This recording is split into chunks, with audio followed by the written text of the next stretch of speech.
Student, আজকে তোমরা কি দেখলে? সিলিং ফ্যানের প্র্যাকটিক্যাল দেখলাম। সিলিং ফ্যানের প্র্যাকটিক্যালের মধ্যে দুটি পোল থাকে, একটি হলো স্টার্টিং, একটি হলো রানিং। স্টার্টিং এর একটি লিড এবং রানিং এর একটি লিড নিয়ে আমরা একটি তার বার করবো এবং দুজনের দুটি লিড দুটো তার বার করবো, মোট তিনটে তার।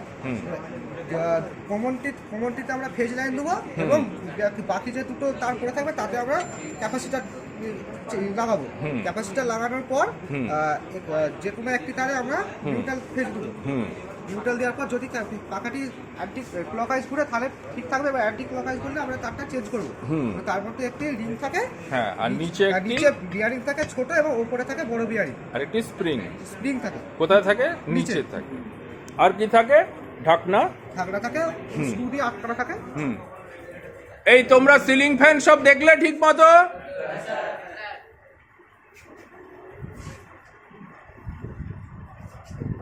ঠিক আছে।